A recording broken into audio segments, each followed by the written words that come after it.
Okay, I want to make a quick video about this since I got questions.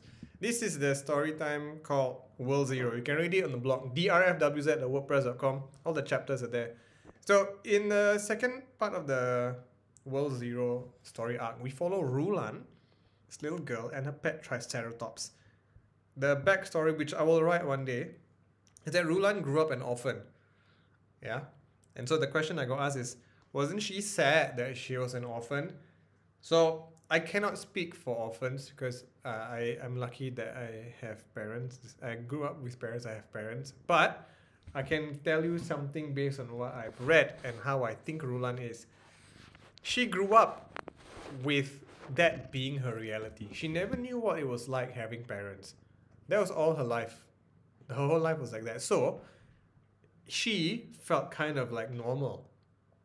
The only time that she went a bit, that she got kind of curious was probably when other people found out about their families and stuff. And then she said, wait, who are my parents? Again, I'll write more in the chapter that I don't know when I'll publish.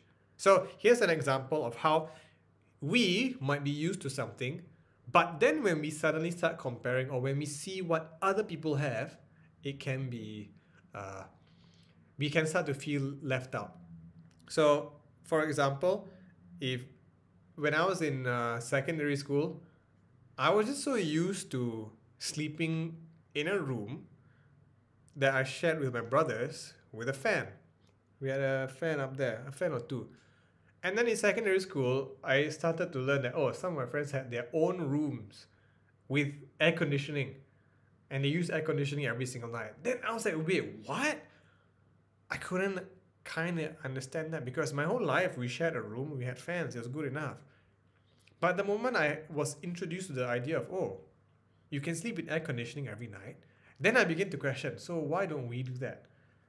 What if I did that? How would my life be different? You know, I wasn't sad or whatever, but that question never appeared until I saw what people could do.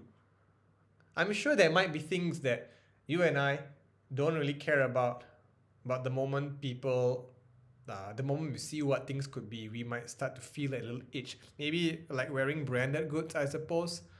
I remember in primary school, I didn't really care for the brand of clothes I wore, but then I got a bit more conscious about that in secondary school. Okay, that's an example, yeah. I didn't care at first, but when I saw what people did, then I started to become aware and maybe left out if I didn't have the same thing. But some things you can grow out of, as with the branded stuff. No, I just don't care. But Rulan, yeah. I don't know what else to say. Okay, bye.